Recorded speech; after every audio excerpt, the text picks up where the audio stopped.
सबका आधार, कण कण में है बस रहा तेरा रूप अपार। तीन काल है सत्य तू मिथ्या है संसार, घट घट वासी है प्रभु अविनाशी करतार। दया से तेरी हो सभी भव सागर से पार, निराकार साकार तुम जग के पालनहार। है बेअंत महिमा तेरी दाता परम्पार। परम पिता परमात्मा सब तेरी संतान, दया करो सबका प्रभु सबका हो कल्याण।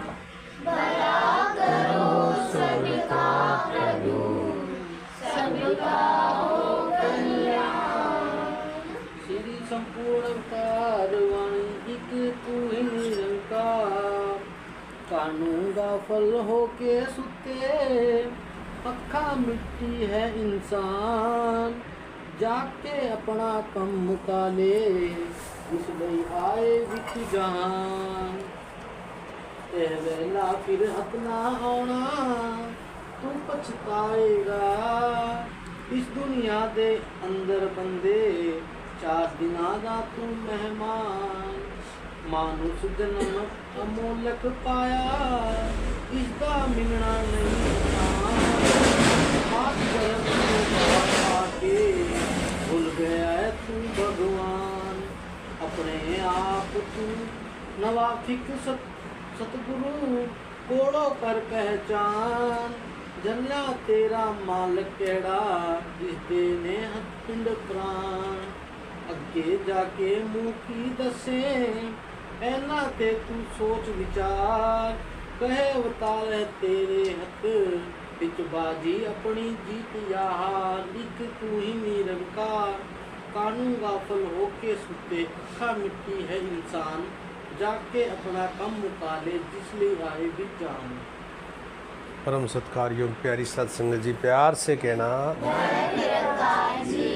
बोलिए सतगुरु माता सुदीक्षा सविंदर हरदेव जी महाराज की जय। आओ सत्संग जी, लगभग आधे घंटे से हम सभी यहाँ पर मिल बैठकर इस रमे हुए राम की महिमा गा रहे हैं। यहाँ पर हमें सुंदर सुंदर शब्द वचन सुनने को मिले। ये सुंदर वचन कहाँ से प्राप्त होते हैं और किस प्रकार से इस मन में आते हैं, उसके लिए इस प्रभु परमात्मा ईश्वर निरंकार की अनन्य भक्ति, इसका बोध हासिल करके इसको जानकर ये सुंदर भाव इस मन को प्राप्त होते हैं। तब ये मन सुंदर होता है, तब इसकी सुंदरता बनती है और फिर इसी सुंदर मन वाला इंसान जो भी कर्म करता है वो सुंदर ही होता चला जाता है। इसलिए संत महात्मा यहाँ पर प्रार्थना कर रहे हैं, महात्माओं को जगा रहे हैं। निरंतर कहा है कि करूं विनंती सुन मेरे मीता, संत टहल की बेला, इहाँ खाट चलो हरिलाहा आगे बसत सुहेला। इंसानों से विनती कर रहे हैं कि हे मेरे मित्र, हम तुमसे प्रार्थना कर रहे हैं कि तुम संतों का संग कर लो। संतों का संग करके इस प्रभु परमात्मा को जान लो, इसके बदले में तुम्हारा लोक सुखी हो जाएगा।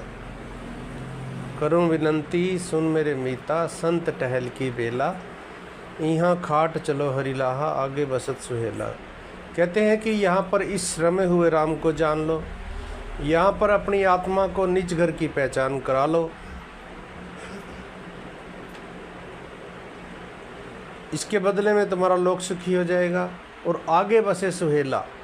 यानी कि कहते हैं कि जब तुम इस शरीर को छोड़कर जाओगे, कहते हैं कि वहाँ पर भी तुम्हें एक सुकून की प्राप्ति होगी, आनंद की प्राप्ति होगी। तो इसके लिए ये हर इंसान से प्रार्थना करते हैं, इंसानों को जगाते हैं, झंझोड़ते हैं, अनेक प्रकार के वचनों का सहारा लेकर, गीतों का सहारा लेकर इंसानों को जगाते हैं, विनती करते हैं कि हे जाग जा इंसान और जुड़ जा इसके साथ। ये परमात्मा ईश्वर निरंकार ही सदैव काल कायम रहने वाली परम सत्ता है। सारी सुंदरताएं इसी के कारण हैं, इसी से उपजती हैं। जिसने भी इसके साथ नाता जोड़ लिया मन का, फिर वो एक जागरूक हो गया, प्रज्वलित हो गया, उसके मन रोशन हो गया। और सत्संगत नाता जुड़ने का ही प्रताप है। जैसे ये लाइट देख रहे हैं आप, लाइट जल रही है, तो लाइट क्यों जल रही है? क्योंकि इसका नाता जुड़ा हुआ है बिजली घर के साथ, एक तार के द्वारा इसका कनेक्शन जुड़ा हुआ है, तभी ये लाइट जल रही है, तभी रोशनी है। इसी प्रकार से संत महात्मा भी चाहते हैं कि हे इंसान, तेरे मन का नाता परमात्मा ईश्वर निरंकार के साथ जुड़ जाए, जिससे तेरे मन के अंदर सुकून आएगा, शांति आएगी, ठहराव आएगा। ये मन जो हमेशा भटकता रहता है, मन जो हमेशा बेचैन रहता है ये मन जो हमेशा हर पल भटकन में रहता है, कहते हैं कि परमात्मा को जानने के बाद एक शांति आ जाएगी, ठहराव आ जाएगा। और सत्संगत इंसान के मन की आदत है, ये परमात्मा को जानता नहीं है, इसलिए मन के अंदर भ्रम रहते हैं। महात्मा कहते हैं, भ्रम के अंदर भोली दुनिया पढ़ती और पढ़ाती है, लिखा जो भीतर कभी न माने, व्यर्थ में समय गवाती है। कहते हैं कि भ्रम के अंदर भोला हुआ है इंसान, प्यार से कहिए, भ्रम के अंदर भूल के सत्संग जी किसी ने परमात्मा की भक्ति को कैसे मान लिया? किसी ने मान लिया कि पाठ कर लिया, कोई भी उस पाठ को ही भक्ति मान लिया। किसी ने व्रत रखने को भक्ति मान लिया, किसी ने एक पूजा स्थान पे जाकर धूप बत्ती करने को भक्ति मान लिया, किसी ने भूखे रहने को भक्ति मान लिया। भ्रम के भीतर भोली दुनिया पढ़ती और पढ़ाती है, लिखा जो भीतर कभी ना माने, व्यर्थ में समय गवाती है। सत्संगत धार्मिक ग्रंथ भरे पड़े हैं इन बातों से, लेकिन सुन लेते हैं, पढ़ लेते हैं, अमल कोई कोई करता है। जो अमल करता है उसको लाभ मिलता है। अब जैसा कि हम सभी को परमात्मा का दीदार हुआ है, हमें परमात्मा का दर्शन हुआ है, हमें खाली गुरु मंत्र नहीं दिए गए हैं। अगर कोई ये सोचे भी मंत्र दे दिया, जाप कर लो, चलो जी काम चल जाएगा, नहीं। हमें परमात्मा दिखाया है, दर्शन कराए हैं परमात्मा के। और इस ज्ञान के अंदर सत्संग जी इतनी बड़ी ताकत है, ये ज्ञान नर से नारायण बना देता है। अगर इस ज्ञान को समझ लिया जाए और इस पे चल पड़े तो नर जीते जी नारायण की अवस्था में आ सकता है। और सत्संगत, ये परमात्मा ईश्वर एक है, एक होते हुए भी अनेकों नामों से जाना जाता है। कोई इसको राम कहता है, कोई अल्लाह, कोई गॉड, कोई खुदा, कोई परमात्मा, कोई अकाल पुरख, कोई प्रभु, कोई शेष में इसके नाम से पुकारता है। हम इसको निरंकार के नाम से पुकारते हैं। अब विचार करें सत्संग जी, कहते हैं कि एक राम दशरथ का बेटा, एक राम घटघट में लेटा, एक राम का सगल पसारा, एक राम इन सब से न्यारा। क्या कहा है? कहते हैं एक राम दशरथ का बेटा। एक राम वो था जो आज से लगभग 10,000 साल पहले दशरथ के घर में पैदा हुआ, उसके बाद फिर वो अवतरित हुआ। अब विचार ये करना है कि क्या उससे पहले राम नहीं था? क्योंकि सृष्टि तो कहते हैं कि अरबों साल से चलती आ रही है, ये सृष्टि अरबों साल से चलती आ रही है। तो एक राम दशरथ का बेटा, एक राम घटघट में लेटा, जो हम बोल रहे हैं, हमारे हाथ चल रहे हैं, आंखें देख रही हैं, कान सुन रहे हैं, पैर चल रहे हैं, किसकी वजह से चल रहे हैं? ये राम है इस शरीर में, तो हम देख रहे हैं, चल रहे हैं, सुन रहे हैं। जब भी शरीर से राम निकल जाएगा तो शरीर के सभी अंग तो हैं, फिर दिखाई क्यों नहीं देता है? हाथ क्यों नहीं काम करते हैं, कान क्यों नहीं सुनते हैं। साथ संगत जी, इस शरीर के अंदर जब तक ईश्वर है तो ये शिव है। शव और शिव के अंदर क्या अंतर है? एक मात्रा का अंतर है। शिव में से ई की मात्रा को हटा दिया जाए तो शव बच गया ना। ई का मतलब होता है ईश्वर। जब इस शरीर में ईश्वर है तो शिव है, ईश्वर निकल गया तो शव है। हमें यही तो ज्ञान दिया गया ना, यही तो ज्ञान दिया है कि ये परमात्मा है, निरंकार है। इसको राम कहते हैं। एक राम दशरथ का बेटा, एक राम घट में लेटा, एक राम का सगल पसारा, ये सृष्टि बनी है। एक राम इन सबसे न्यारा, हमें ये न्यारा दिखाया गया है। फिर इसका उत्तर दिया है कि वही राम दशरथ का बेटा, वही राम घट में लेटा, उसी राम का सगल पसारा, वही राम इन सबसे न्यारा। कोई अंतर नहीं है। लेकिन आज देखें, अगर दुनिया के अंदर झगड़े क्यों हो रहे हैं तो इसी प्रभु भक्ति के नाम पे झगड़ा हो रहा है, धर्म के नाम पे झगड़ा किया जा रहा है, धर्म के नाम पे लड़ाया जाता है, क्योंकि समझ नहीं है परमात्मा की। उस समय कहते हैं कि तू हिंदू, मैं मुस्लिम, मैं सिख, तू ईसाई। इस प्रकार से झगड़े खड़े कर दिए, दीवारें खड़ी कर दी। जब पूरा गुरु आता है तो बता देता है कि यही तो है राम, इसी को राम कहते हैं, इसी को अल्लाह कहते हैं, यही गॉड है, यही खुदा है। तो सत्संगत एक ही परमात्मा है। राम क्यों कहते हैं? क्योंकि राम का मतलब है रमा हुआ, कण कण के अंदर रमा हुआ है ना, ये हमने देखा है कण कण में राम। कृष्ण क्यों कहते हैं? क्योंकि इसके अंदर खींचने की ताकत है। अगर कोई सच्चे मन से प्रार्थना करे कि हे प्रभु कृपा कर मुझे दर्शन हो जाए, तेरा दीदार हो जाए, तो ये खींच लेगा अपने आप, कोई ना कोई जरिया बनाएगा और ये दर्शन दीदार दे देता है। दूसरी तरफ आप देखें, जिसको भूख नहीं है, जिसको लगन नहीं है, उसको परमात्मा नहीं मिलता है। हालांकि मनुष्य का जन्म इसीलिए मिला है, भई प्राप्त मानुख देहुरिया गोविंद मिलन की ए तेरी बरिया। मानुष जन्म का मकसद केवल परमात्मा को पाना ही है, बाकी और किसी योनि को नहीं कहा गया, किसी हाथी को नहीं कहा गया, घोड़े गधे को नहीं कहा गया। हाथी का बहुत बड़ा शरीर है, बहुत सी ताकत भी है, कम से कम हाथी को ही कह देते भाई तो इंसान हाथी बन जा। इंसान को ही क्यों कहा गया? क्योंकि इंसान का जन्म परमात्मा को प्राप्त करने के लिए हुआ है। तो राम इसलिए कहते हैं रमा हुआ है, कृष्ण इसलिए कहते हैं आकर्षण शक्ति है, जैसे चुंबक लोहे को खींच लेता है। अल्लाह इसलिए कहते हैं कि इससे बड़ा, इससे ताकतवर कोई नहीं है। गॉड 3 अक्षरों से बनता है, GOD। गॉड इसलिए कहते हैं, जी मैंने जनरेटर यानी पैदा करने वाला, ओ मैंने ऑपरेटर यानी पालन पोषण करने वाला, डी मैंने डिस्ट्रॉय यानी संहार करने वाला। नाम दे दिया ब्रह्मा विष्णु महेश। इसको प्रभु भी कहते हैं। पर मैंने पहले मैंने भूमि, धरती से पहले जो था। विचार करें, जब सूरज चांद तारे धरती कुछ भी नहीं था तो भगवान कृष्ण कहते हैं कि मैं था।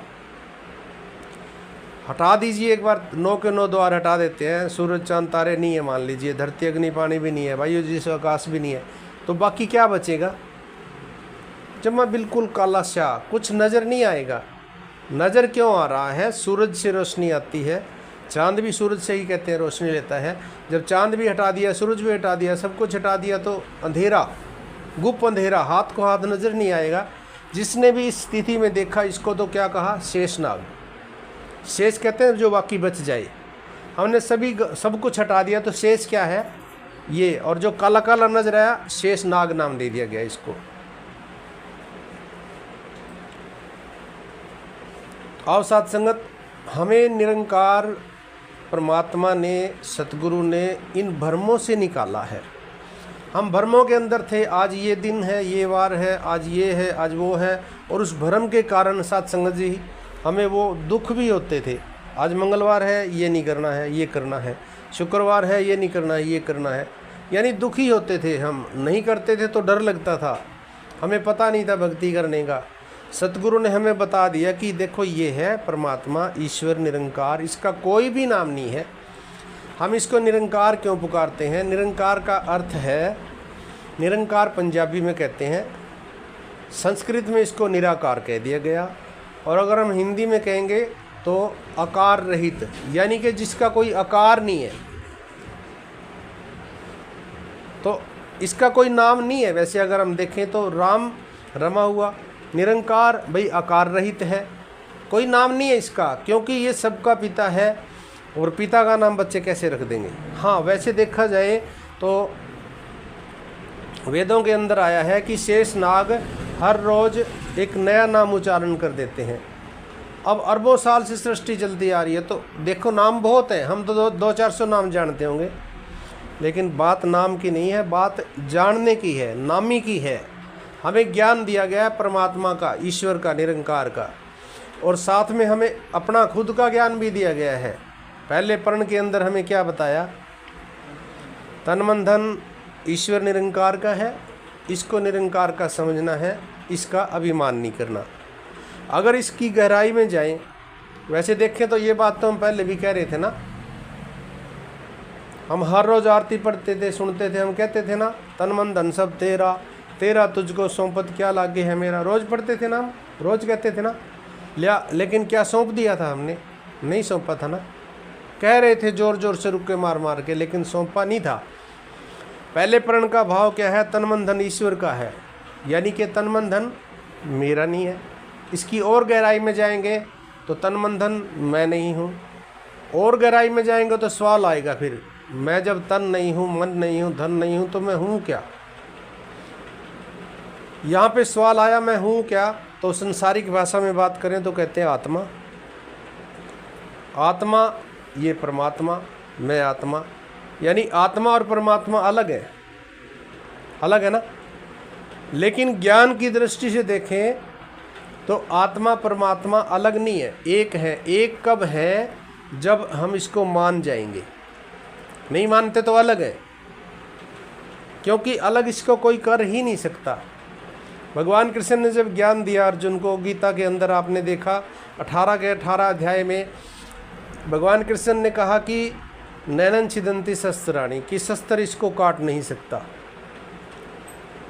अब विचार करें, कोई ऐसा शस्त्र नहीं बना जो इसको काट सके, तो आत्मा परमात्मा अलग कैसे हैं, एक कैसे हैं? हमें सतगुरु ने यही तो बताया ना कि तू तन मन धन नहीं है, तो जो शेष बचता है वो क्या है? निरंकार है। लेकिन अगर शरीर के रहते, शरीर में आत्मा के रहते हुए, अगर आत्मा यानी कि शरीर के अंदर सतगुरु के गुण आ जाएं, निरंकार के गुण तो नहीं आ सकते सारे, हाँ कुछ हद तक आ सकते हैं। विशालता लाई जा सकती है हमारे जीवन के अंदर, संकीर्णता है हमारे मन में, तो इसको विशालता में बदला जा सकता है। और जिनके जीवन में विशालता आई, उन्होंने बताया भी कि एक पिता एक कस के हम बालक, सगल संग हमको बनाई, किसको कैसे पत्थर मारूं, कौन पर आया है, शीश महल में हर एक चेहरा अपना ही तो दिखता है। तो सत्संगत, ये ज्ञान इतना आसानी से नहीं समझ में आता। हम ये सोचो जी मैं तो ले लिया ज्ञान, मैं तो ज्ञानवान हूँ। नहीं सत्संगत जी, बहुत सूक्ष्म ज्ञान है। इस ज्ञान के ऊपर अगर शरीर में रहते हुए सतगुरु वाले गुण आ जाए या राम वाले गुण आ जाएं। आप देखो, रामायण लिखी गई थी, पहले रामायण को वाल्मीकि जी ने लिखा, तो नाम क्या दिया, वाल्मीकि रामायण, है ना। फिर रामायण को तुलसीदास जी ने लिखा, तो नाम क्या दिया, श्री राम चरित्रमानस, है ना। 3 सीढ़ियाँ बना दी इसकी, श्री राम, एक तो राम, एक मानस और एक चरित्र। भाव क्या है, अगर मानव अपने चरित्र का निर्माण जैसे राम ने जिया, राम के जैसा कोई चरित्र बना ले, तो मानव राम हो सकता है। भगवान राम को ये कहा गया था कि सुबह आपको राज तिलक होगा, कहा था ना, क्या कहा था, सुबह राज तिलक होगा ना। लेकिन सुबह क्या हुआ, 14 साल का वनवास। विचार करें, छोटी बात नहीं है। अगर मेरे जैसा, आप जैसा कोई होता, उसी टाइम हम लठ उठा लेते, बंदूक निकाल लेते, तलवार निकाल लेते, खून खराबा कर देते, झगड़ा कर देते, तो निकालेगा मुझे, ऐसा करते। लेकिन राम ने नहीं कहा, एक बार भी नहीं कहा, उसने सत्य वचन करा और चल पड़े। और सत्संगत, मर्यादा के अंदर ही राम बना जा सकता है, ये है विशालता। और सत्संगत, ये ज्ञान बहुत सूक्ष्म है। हमने तो इसको हल्के में ले लिया, चलो जी कुछ नहीं करना है। नहीं सत्संगत, अपने आप को बदलना है। ज्ञान अगर लिया है तो खुद को बदलना है। अगर खुद में बदलाव आ जाए तो ज्ञानवान हूँ मैं। फिर तभी कहा कि ब्रह्म ज्ञानी का सगल आकार, जब एक हो जाते हैं ना, तब कहा कि ब्रह्म ज्ञानी का सगल आकार, ब्रह्म ज्ञानी आप निरंकार। लेकिन मन के अंदर अगर मैल है, मलिनता है, दूसरे के प्रति घृणा के भाव है, नफरत के भाव हैं, दूसरे को गिराने की कोशिश कर रहा है, अगर आज भी वो चीज़ें नहीं छूट रही हैं तो फिर ज्ञान नहीं है सत्संग जी। ऐसा भी नहीं है कि चलो थोड़ा बहुत तो ज्ञानी हूँ मैं, थोड़ा बहुत नहीं हूँ, ऐसा नहीं है। क्योंकि या तो अंधेरा है या रोशनी है, बस इतनी सी बात है। या तो ज्ञानवान है या नहीं है। अब ऐसा भी नहीं है कि हजारों साल से अगर किसी मकान के अंदर अंधेरा हो तो उसमें रोशनी करने के लिए हजारों साल नहीं लगते। कोई भी दिया सलाई जलाए, माचिस जलाए, मोमबत्ती जलाए, लाइट जलाते ही रोशनी हो जाती है।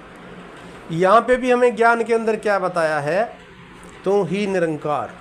ये कोई मंत्र नहीं है, अगर देखा जाए सतगुरु सामने से बता रहे हैं कि तू ही निरंकार।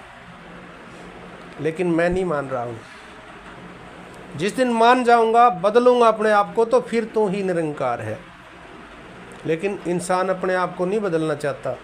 किसको बदलना चाहता है? सामने वाले को। अपने आप को तो ये कहता है मैं तो सही हूँ जी, मेरी जगह, मेरे में कोई कमी नहीं है। कमी है तो इसमें है।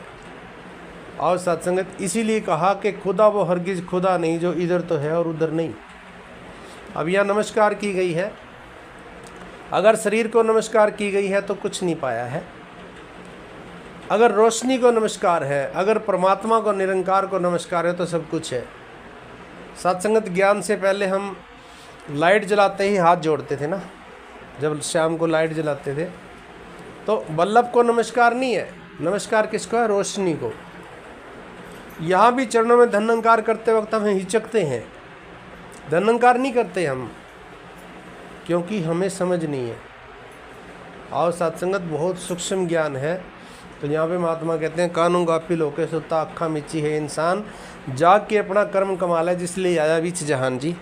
बेटा फिर हत ना होना तू पछतावेगा रंजान, इस दुनिया दे अंदर बंदे 4 दिना दा तू मैं। कहते हैं कि ये वेला, ये समय हाथ से निकल जाएगा। एक सीमित सा समय दिया परमात्मा ने हमें, और किसी को नहीं पता है कि 100 साल हो सकता है, 2 साल भी ना पकड़े कोई। 2 साल तो छोड़ो, 2 कदम भी पता नहीं रखेंगे कि नहीं, 2 पल का भी भरोसा नहीं है। यहाँ बैठे अगला कदम पता नहीं रख पाएंगे कि नहीं। तो इसलिए कबीर जी ने कहा कि कल करे सो आज कर, आज करे सो अब। पल में प्रलय हो जाएगी, बॉडी करेगा कब, फिर कब करेगा। सत्संग जी बाबा जी कहते हैं काले काले बाल थे तेरे और चमकता चेहरा था। एक समय ऐसा भी था जब बोल बाला तेरा था, अब बाल भूरे पड़ गए, झुर्रियाँ भी पड़ गई। सत्संगत ये शरीर जर्रा जर्रा होके ख़त्म हो जाता है। विचार करें, एक 100 किलो का शरीर होता है और जब बूढ़ा होता है मरते टाइम 25 किलो का रह जाता है। तिल तिल कर तन छीजे, तिल तिल कर ये शरीर घट रहा है।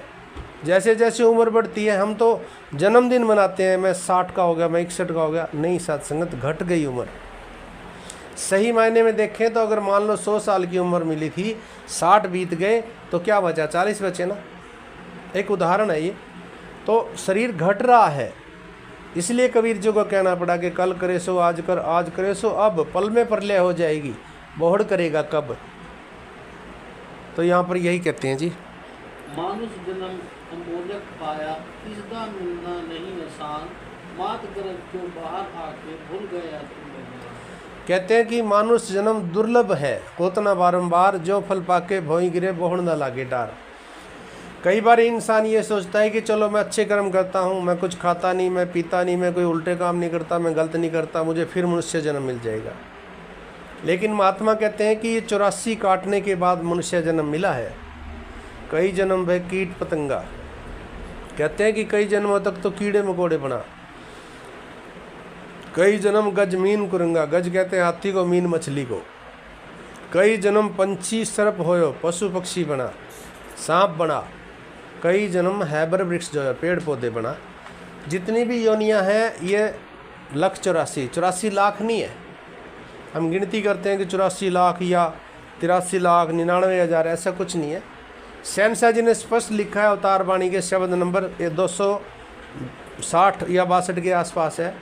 कहते हैं कि 84 ਨੂੰ 4 ਖਾਨਿਆਂ ਦੇ ਵਿੱਚ ਵੰਡਿਆ ਸਿਰਜਣਹਾਰ, ਅੰਡਜ ਜੇਰਜ सेतज उद्भद इस दे विच है कुल संसार। कहते हैं कि 84 ਨੂੰ 4 खाने 4 भागों में बांट दिया इसको। 4 भाग कौन कौन से? 84 ਨੂੰ 4 ਖਾਨਿਆਂ ਦੇ ਵਿੱਚ ਵੰਡਿਆ ਸਿਰਜਣਹਾਰ, अंडज जेरज सेतज उद्भज इस दे विच है कुल संसार। जितनी भी योनियाँ हैं 4 भागों में पैदा होती हैं। अंडज अंडे से पैदा होने वाली, आप देख लीजिए अंडे से चिड़िया, कबूतर, चील, सांप अंडे से पैदा, पता नहीं कितनी योनियाँ हम जानते भी नहीं, नई नई प्रजातियाँ निकल के आ रही हैं। हम थोड़ी बहुत ही गिनवा सकते हैं, हमें पता भी नहीं है। इतनी योनियों में इंसान को इस आत्मा को जाना पड़े तो विचार करो कितने साल लगेंगे। अभी तो अंडे की योनियों की बात है। फिर जेर से पैदा होते हैं गाय भैंस बैल और इंसान इत्यादि। सवेदज जो स्वयं पैदा होते हैं, जैसे पिस्सू है, जूम है, सुरसी है, अपने आप पैदा हो जाते हैं। अंडज जेरज सेदज उत्भिज जो धरती फोड़ के निकलते हैं, पेड़ पौधे फूल पत्ते इत्यादि। विचार करो साथ संगत जी, एक एक पेड़ कहते हैं कि हजारों साल तक भी जीवित रहता है। एक बार डिस्कवरी पे बताया गया कि जहाँ जिस पेड़ पे भगवान श्री कृष्ण बंसरी बजाया करते थे वो पेड़ आज भी जीवित है। भगवान कृष्ण को लगभग 5,500 साल हो चुके हैं अवतरित हुए, यानी 5,000 साल से वो पेड़ है। कमाल है देखो। तो अगर एक आत्मा को इतनी भटकन मिलेगी तो विचार करो। आज तो मनुष्य जन्म मिला हुआ है, इसलिए कहते हैं कि बची को बचा ले। तो यहाँ पर ये कहते हैं कि मानुष जन्म दुर्लभ है, होत न बारंबार, जो फल पाके भौं गिरे बोड़ न लागे डार। पेड़ से कोई फल गिर गया पक के तो दोबारा नहीं चिपक सकता वो। तो इसलिए आज हमारे पास समय है, हम चाहें तो अपने आप को मुक्त करा सकते हैं जी। अपने आप को तू नाथिक सतगुरु कोड़ो कर पहचान, झंडा तेरा मालिक केड़ा जिसदे यह पिंड प्राण। कहते हैं अपने आप तो तू ना वाकिफ, तू अपने आप को जानता नहीं है, तू अपने आप को शरीर समझे बैठा है। और शरीर तो 5 चीज़ों से बना है। शरीर के साथ मन जुड़ा हुआ है। मन में अगर कोई दुख आता है तो हम दुखी होते हैं। अगर मैं आत्मा हूँ तो मैं दुखी क्यों होता हूँ? मैं कहता हूँ ना मैं आत्मा हूँ, तो दुख क्यों होता है? आत्मा को तो दुख होता ही नहीं। आत्मा तो जन्म भी नहीं लेती, आत्मा मरती भी नहीं है। आत्मा तो निरंकार की तरह अजर है, अमर है, उत्पन्न के साथ उत्पन्न नहीं होती, प्रलय के साथ प्रलय नहीं होती। दुख क्या है? मैं जब तक अपने आप को शरीर मान रहा हूँ तो मैं दुखी हूँ। जिस दिन शरीर में रहते हुए शरीर से ऊपर उठ जाऊंगा तो सुखी हो गया। चाह गई चिंता मिटी, मनुआ बेपरुआ। चाह यानी चाहना ना रहे, कोई भी इच्छा नहीं रहेगी। जब तक इच्छाएं हैं तो दुखी है। इच्छा क्या है? मकान बन जाए, बन गया, एसी आ जाए, आ गया, फ्रिज आ जाए, आ गया, कार आ जाए। इच्छाएं कभी ख़त्म नहीं होती है। इच्छाएं तो एक लड़ी है, ये चैन है, ये तो आती रहेंगी, लेकिन इच्छाएं कभी नहीं ख़त्म होती। इसलिए अपने आप तो तू ना वाकिफ। अपने आप को क्या बताया गुरु ने कि तू शरीर नहीं है, तू केवल शरीर नहीं है। इसलिए अपने आप को निरंकार में, आत्मा में, परमात्मा में स्थापित करें। अपने आप को बदलने की कोशिश करें। सतगुरु के जैसे गुण लेके आएँ, निरंकार के जैसे गुण लेके आएँ, तो सत्संग जी फिर मैं ही निरंकार, फिर कह सकते हैं तू ही निरंकार। नाम नहीं है निरंकार। निरंकार का अर्थ क्या है? आकार रहित है, लेकिन मेरे अंदर आकार है। मैं देखता हूँ ये हिंदू है, आकार हो गया ना। मैं देखता हूँ ये औरत है, ये मर्द है, ये बच्चा है, ये सास है, ये बहू है, आकार आ गया ना। जब आकार रहित हो गया तो तू ही निरंकार फिर है।